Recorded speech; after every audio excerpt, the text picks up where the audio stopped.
O que Frodo, Ilsa Land, Kate e Yoda têm em comum? Esse cara.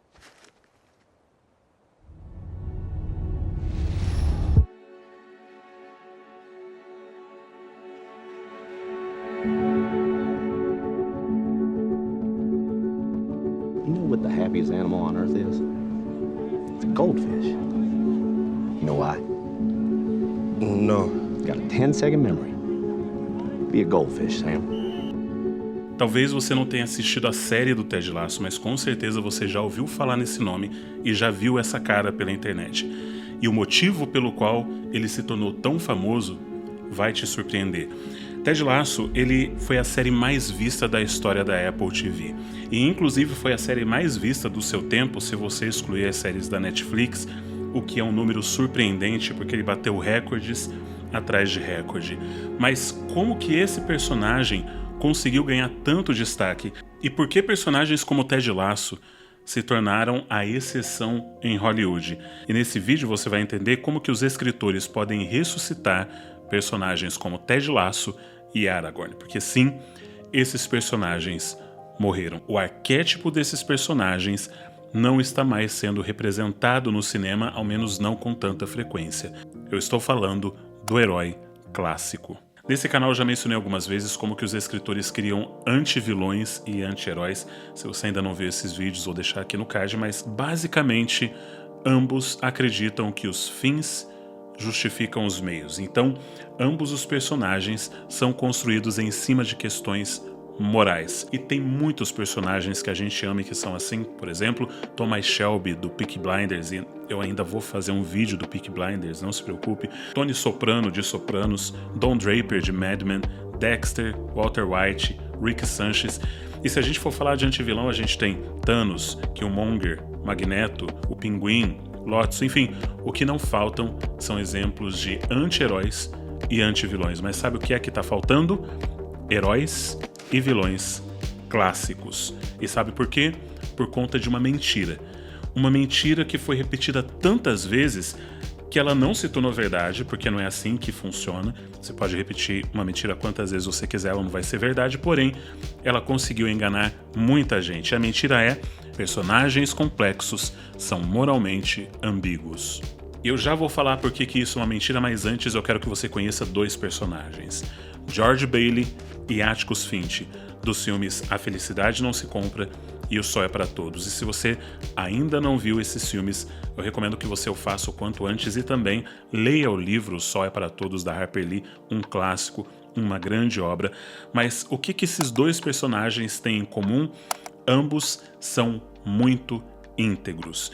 E o que quer dizer íntegro? Essa palavra que vem do latim íntegro, que significa algo que é completo, algo que é inteiro, sem mancha, sem marca. Essa é uma palavra, um adjetivo que pode ser atribuído a pessoas ou a objetos, como por exemplo essa camisa. Essa camisa, ela é íntegra. Por que ela é íntegra? Porque ela é de uma cor única, ela não tem nenhuma mancha, e ela vai continuar por muito tempo sem ter nenhuma mancha, sem desbotar, porque essa daqui é uma Insider. E sim, esse vídeo está sendo patrocinado por essa marca que eu já uso há bastante tempo. Se você acompanha esse canal, você já deve ter visto que eu uso a camisa vinho da Insider há vários meses. Eu comprei já tem um ano. E por que eu amo essa camiseta? Porque ela é uma tech t-shirt, quer dizer que ela é uma camiseta tecnológica. Ela desamassa facilmente no corpo, ela também não desbota, ela absorve e evapora o calor com facilidade, fazendo com que você não fique com aquela sensação de quentura no corpo, porque a camiseta está te esquentando ainda mais nesse calor que chegou agora do verão. Isso é muito valioso. E também ela tem ação anti-odor. Tudo isso faz com que essa camiseta dure muito mais tempo. E eu tô feliz porque eu entrei no time da Insider na melhor época do ano, que é a época da Black Friday. Ela tá chegando, os descontos já estão presentes no site da Insider e melhor ainda, nunca antes na história deste Brasil o nome Jurandir foi tão valorizado, porque com o meu nome, Jurandir BF, de Black Friday, Jurandir BF, com esse cupom, mais os descontos que estão no site, você consegue acumular até 40% de desconto. Então presta atenção, o link vai estar na descrição e também no comentário fixado. Agora, voltando para George Bailey e Atticus Finch, não confundir com Thiago Finch, o que esses dois personagens têm em comum? Tanto o George quanto o Atticus são homens bons, de bom caráter, homens que fazem sacrifícios para beneficiar outras pessoas, homens que são altruístas. Esse tipo de personagem ele é extremamente comum no cinema e na literatura. Mas como eu já mencionei no meu vídeo onde eu falei sobre o cinema noir, alguns eventos sociais acabaram mudando a perspectiva e a forma como os heróis passaram a ser retratados, como a Segunda Guerra Mundial, e logo depois veio a Guerra Fria, Guerra da Coreia, Guerra do Vietnã, e desde então o mundo vive em guerra. Esses eventos fizeram com que as pessoas se tornassem mais pessimistas, fatalistas e cínicas, e então o anti-herói floresceu, cresceu muito fortemente nesse período, enquanto que o herói tradicional passou a ser visto como uma figura utópica. E nesse vídeo eu não estou aqui para falar mal sobre anti-herói. Eu amo personagens anti-heróis, a gente tem excelentes personagens, desde a literatura como Raskolnikov, de Crime e Castigo, até Logan, da Marvel, e dificilmente personagens como Atticus e George fossem escritos hoje em dia. E é por isso que quando o Ted Lasso foi lançado, isso se tornou um grande sucesso imediatamente, porque qualquer coisa que rompa com o padrão vai chamar a atenção. E por incrível que pareça, o que rompe com o padrão hoje em dia é fazer personagens clássicos, é fazer heróis tradicionais e vilões tradicionais. E quando são feitos, eles chamam bastante atenção. Foi o que aconteceu, por exemplo, com a Kate, do Sicário, que também é uma herói tradicional, apesar de todo o dilema moral que ela passa. O Desmond Doss, de Até o Último Homem, também é uma inspiração de firmeza moral numa situação imoral. With the world so set on tearing itself apart, doesn't seem like such a bad thing to me to want to put a little bit of it back together. E você tem o Yoda, Obi-Wan Kenobi, Capitão América e o meu preferido, Aragorn. Todos esses são personagens bons que sabem a diferença entre o bem e o mal e escolhem fazer o que é o certo sempre. E isso não os torna entediantes e existe um motivo para isso. Um bom personagem, como eu já falei várias vezes, ele precisa ter conflitos internos e conflitos externos. Agora, quando a gente fala de anti-heróis, eles naturalmente, por conta das suas falhas de caráter, já possuem complexidades naturais e conflitos internos naturais. Pensa, por exemplo, no Thomas Shelby. Esse cara é um homem violento. E você já vê logo de cara que esse é o problema dele. O Walter White, ele deseja poder. O Dexter, ele tem um instinto assassino incontrolável. Então, os conflitos e motores internos já estão muito claros. Mas quando o personagem é uma pessoa muito boa e esse conflito não está claro, a chance do escritor fazer isso de forma muito preguiçosa é grande e querer colocar apenas conflitos externos. Pensa na Galadriel. De novo eu vou usar o exemplo da Galadriel porque ela foi muito mal escrita. A Galadriel, ela não tem nenhum conflito interno. Ela tem uma motivação, que é a vingança. É uma motivação que vai conduzir as suas ações. Agora compara isso com Aragorn. Aragorn é um herói puro, clássico, de moral inabalável. E para tornar ainda mais complexo, Tolkien colocou dentro dele o medo de se tornar como Isildur, seu ancestral que sucumbiu ao poder do Anel. E esse medo faz com que ele relute em assumir o seu trono e também tem toda a questão da sua paixão por uma elfa imortal. Atticus Finch, por exemplo, é um homem defendendo uma causa justa, mas que sabe que ele está lidando com consequências pesadas sobre sua família. Ele também lida com o fato de que a justiça não vai ser feita porque ele vive num sistema judiciário corrupto e por isso ele tem medo de que todos os seus esforços sejam em vão. Você tem o George, que tem grandes sonhos, mas ele sempre tem que escolher entre viver os seus sonhos ou ajudar na prática as pessoas que estão ao seu redor. O Frodo ama o condado, mas para proteger seu vilarejo, ele precisa enfrentar todos os seus medos e ser consumido pelo mal, sacrificando sua própria alma para salvar o mundo. E o Solange, do magnífico Casablanca, ela precisa decidir se ela vai se manter fiel ao marido e à causa que ela defende, ou se ela vai se entregar ao amor da sua vida.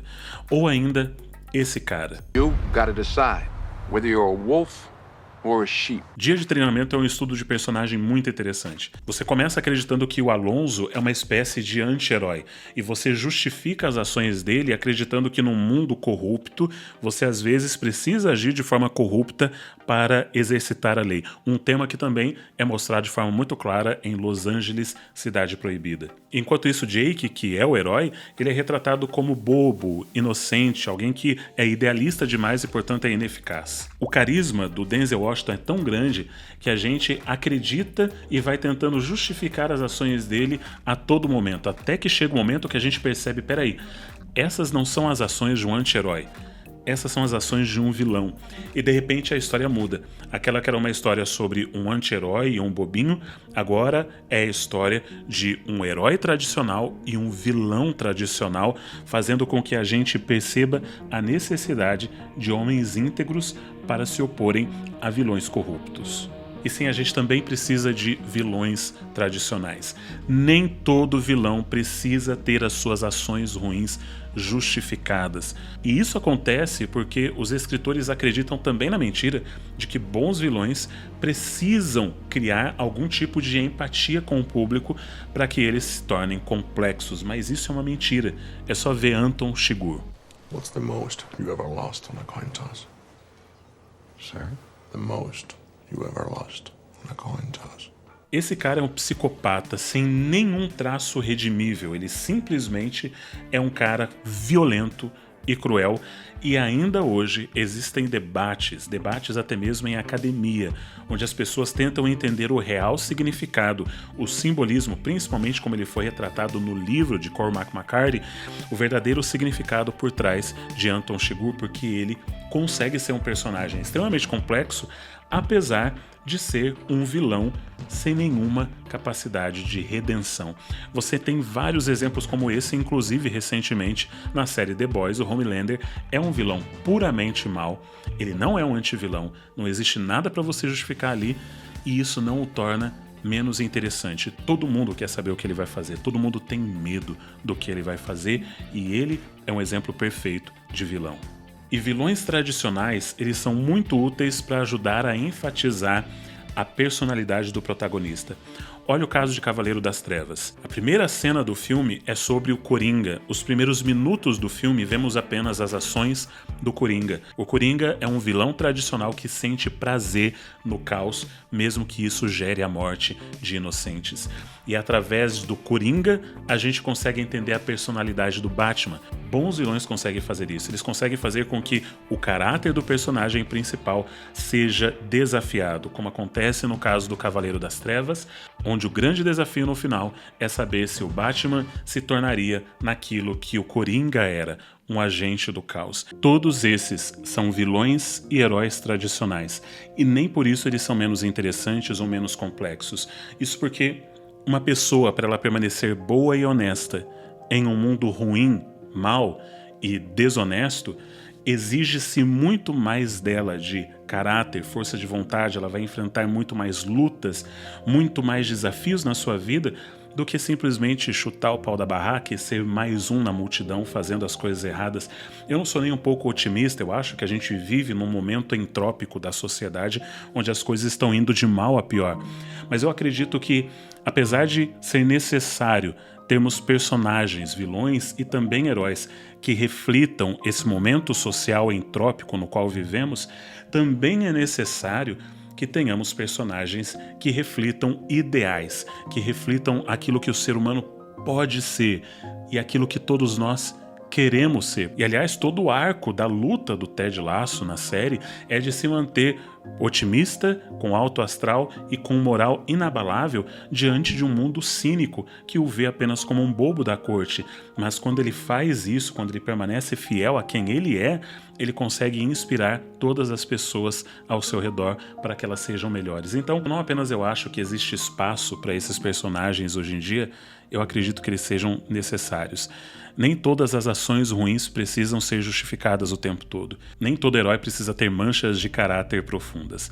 Existem heróis que podem nos inspirar e existem vilões que nós precisamos temer. Você concorda comigo? Deixa aí nos comentários, vamos falar sobre isso. Um forte abraço e arrivederci.